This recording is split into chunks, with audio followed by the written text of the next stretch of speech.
It costs extra with the rental. Who's that coming? Who's that strumming?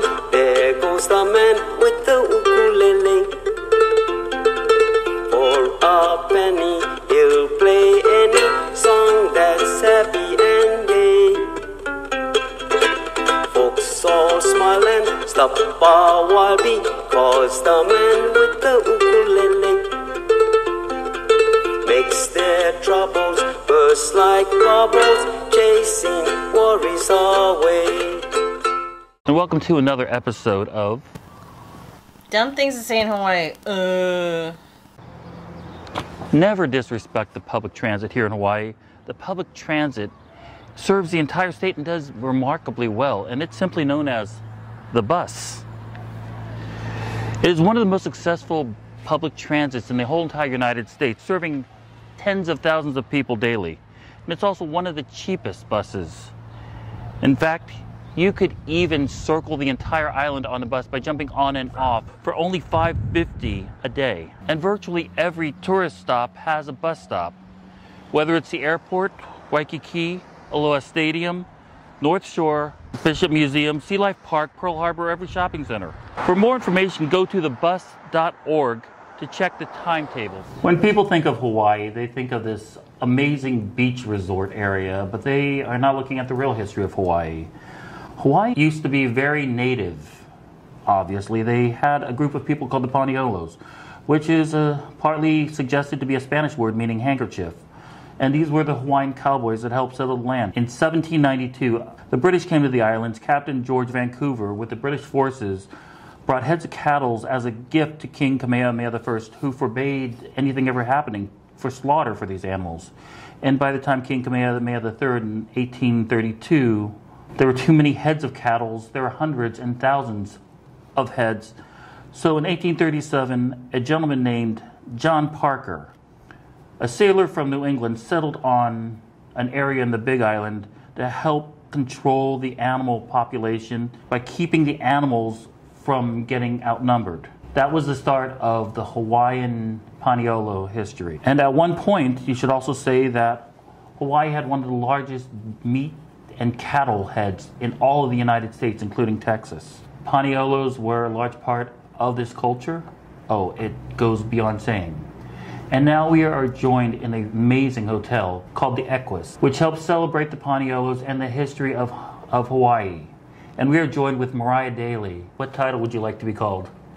Goddess? I'm currently the GM, but it's a family-owned and operated business. You have one of the coolest hotels because it's not just fluff, fluff surf, fluff, fluff sand. It actually has meaning and history to the Hawaiian legends, which often gets overlooked. And unless you're in a museum, you're not even going to know about it. This hotel has lots and lots of photos, lots and lots of items of the Paniolo and of Hawaiian culture simultaneously. How did your family get involved in the aspect of owning this hotel and of being interested in horses and animals?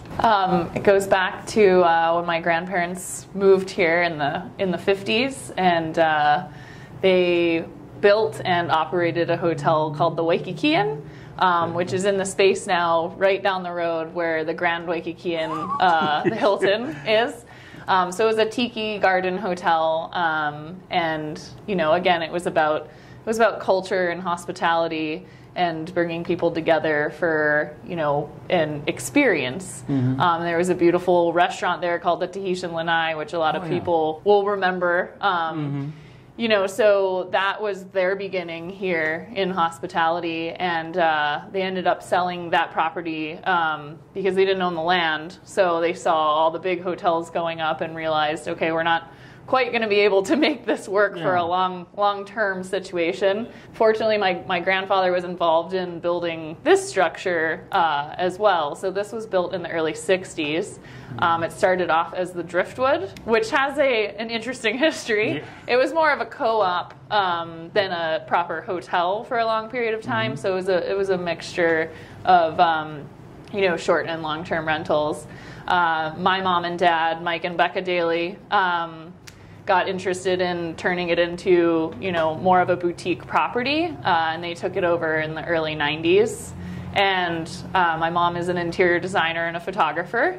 So fortunately, that's great for us because she's always on hand to make things pretty. So it's gone through a couple of different, lives. And it started, we kept the name The Driftwood, and did a little redesign. And then over the years, we changed it into the Hawaii Polo Inn, as my dad was a professional polo player, and so was my brother. My grandparents started playing here. There used to be polo in Kapiolani Park. We started the Hawaii Polo Club in the 50s out in Mokuleia. Okay. So that's still going today. So it celebrated 50 years maybe 5 years ago. Okay. And my brother runs that now, and he also does a trail ride business, so beachfront trail rides, as well as the polo is a nonprofit, again, to bring, shed light on the history of the horse in Hawaii and its importance. Mm-hmm. And eventually that's kind of how we married the two businesses.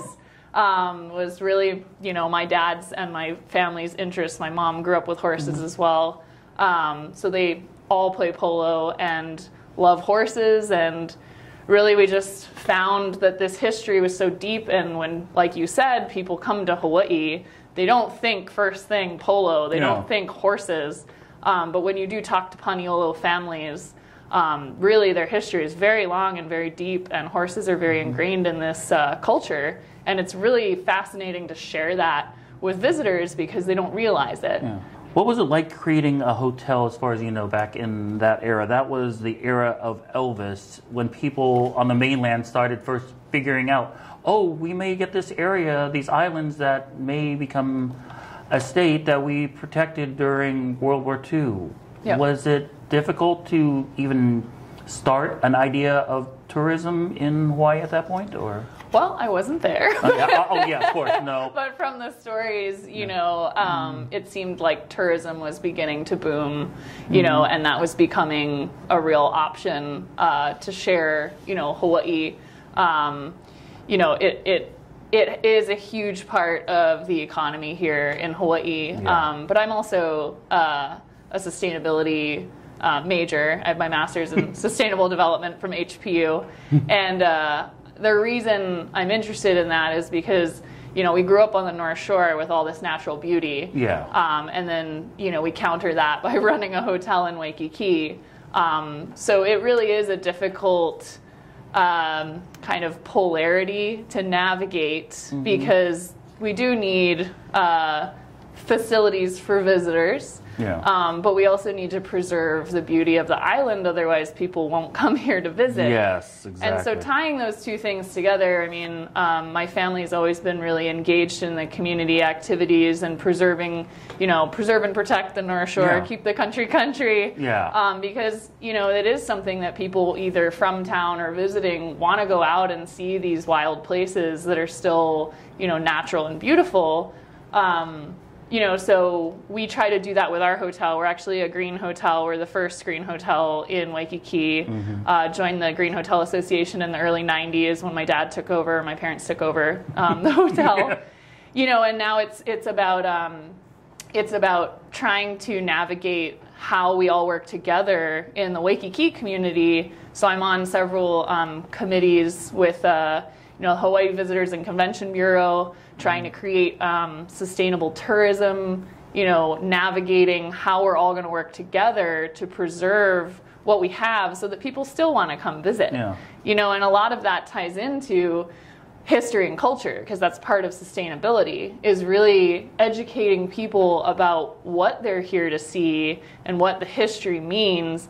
And for us, that's where, horses and Paniolos come in, is, hey, we have this beautiful place that we've been able to preserve and keep going for 50 years out on the North Shore. Exactly. Come experience polo, come experience horses, come meet the Paniolos, who go back several generations working with horses. And has there been a difficult time in Waikiki for the hotels just to stay afloat, because it always seems like there's always a new hotel popping up. Yeah. And you kind of wonder, is that taking the place of another hotel?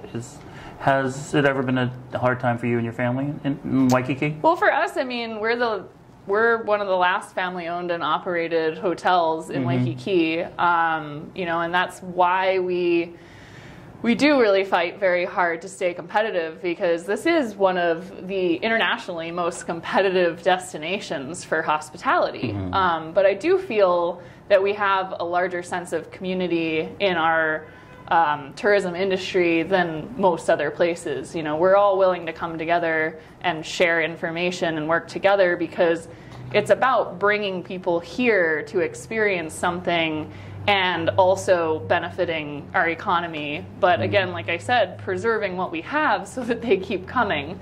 And that's really, I think, very special to Hawaii, is that we're all willing, you know, to be open with one another, even though there is competition for sure. Yeah.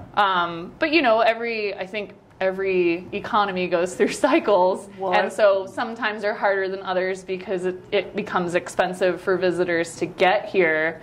But it's also about providing, you know, a higher quality experience that maybe costs a little bit more, and maybe limiting the numbers of people that come here, you know, and giving them better experiences. Also, before we were talking, that you don't just talk the talk, you also walk the walk. You're originally from the islands. You're originally from here, and you believe in all these Hawaiian principles, which kind of get distorted when you get to the mainland. So I would definitely want to commend you on that. And you also rode horses the majority of your life? I grew up riding horses, yeah, but I'm a lot more attracted to water sports because we are surrounded by an ocean as well. Exactly. Yeah. But I love horses, and I love everything, you know, that they bring into your life when they're around. They're huge personalities. They're like having other family members as well. Yeah. They all have their own little attitudes.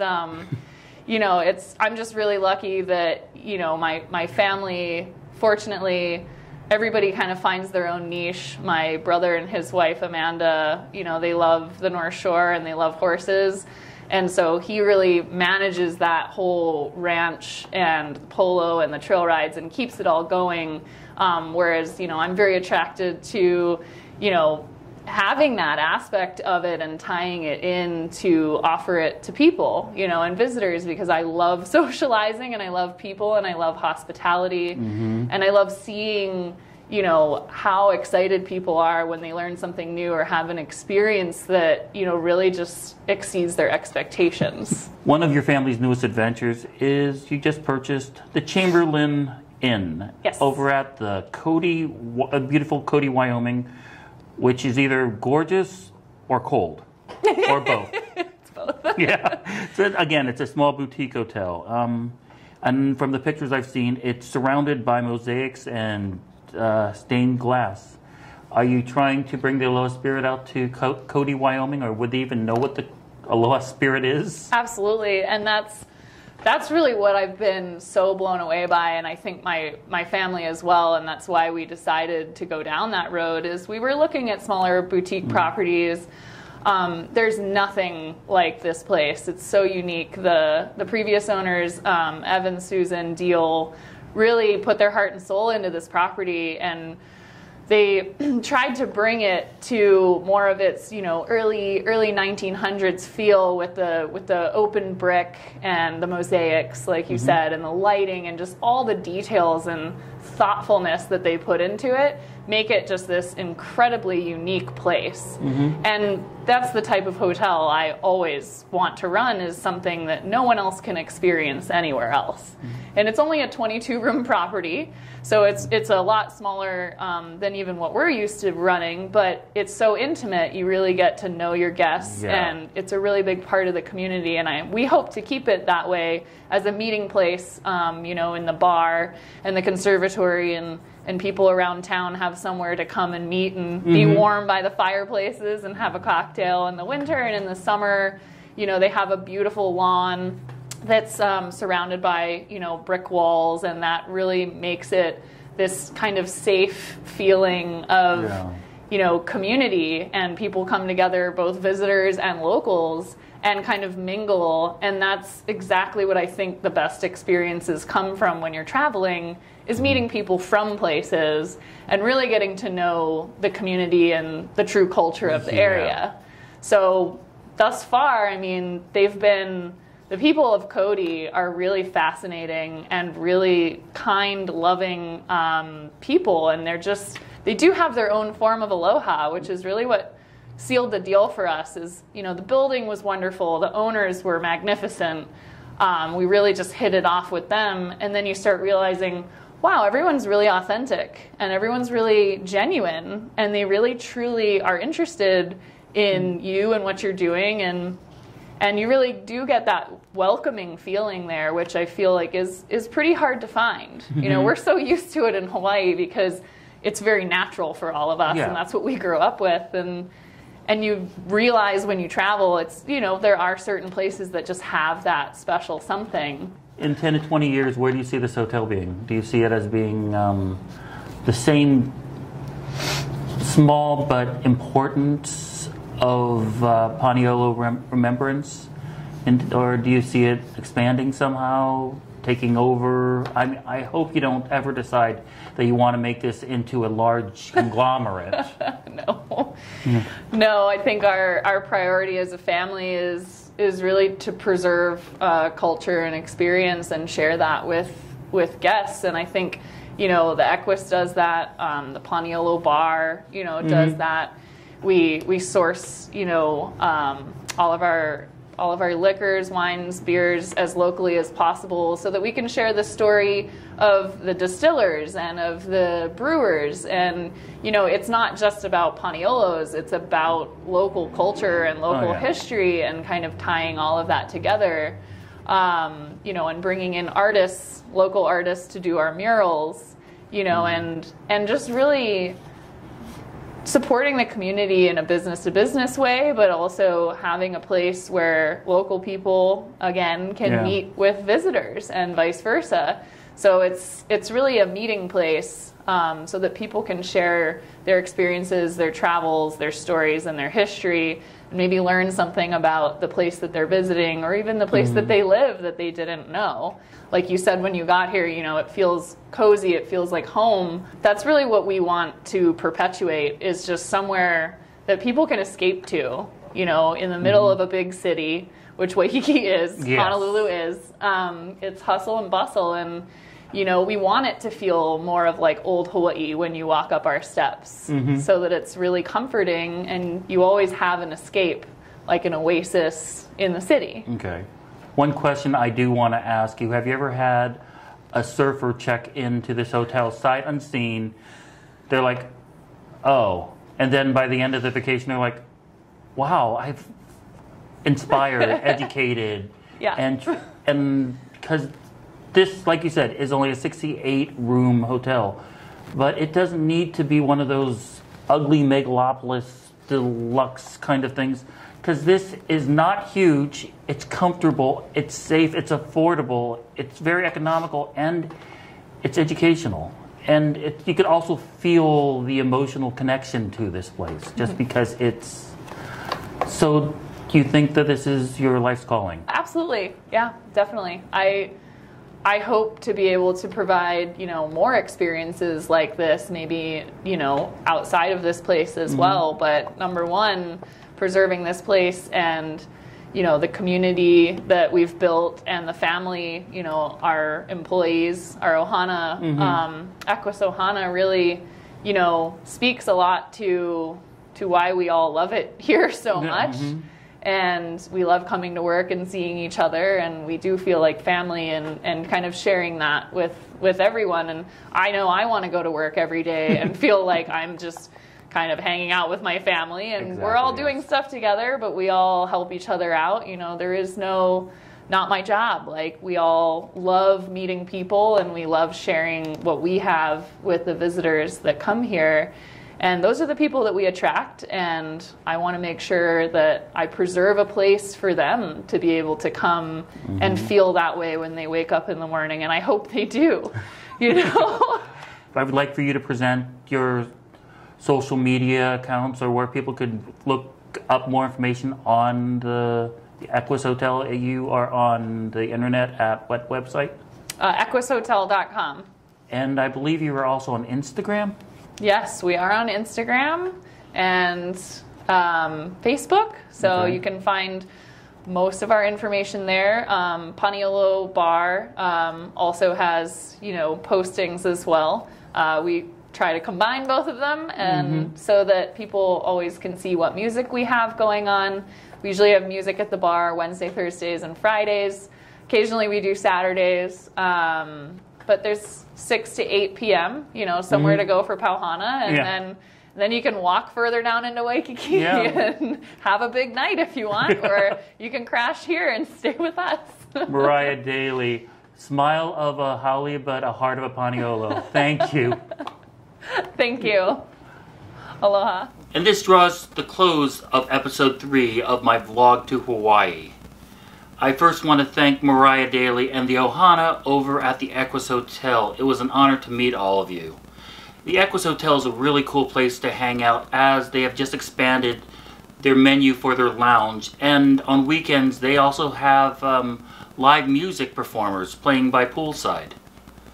The Equus Hotel is a great place to remember the Paniolos as well as being one of the most affordable hotels on Waikiki. Next week we're going to take a break from all the interviews and I'm going to show you some of the cheapest restaurants and some of the cheapest souvenirs on the island that you could take home with you. And it should make you expand your dollar a little bit more on the island. This Sunday is going to be the Oscars, so since I'm not nominated, I don't care. But I will see you next week from the islands. Aloha, mahalo, and that's a wrap. All their hearts are filled with laughter as they tag along. Sandman's calling, shadows falling. There goes the man with the ukulele. Gaily humming, gently strumming. This is going to sound like way off base, but because of your similarity to other hotel magnates, have you ever been compared to Paris Hilton? No. I was just wondering because she was the granddaughter of Conrad Hilton, and you are the granddaughter of making sure that there's not some kind of just making sure that just making sure. On his merry old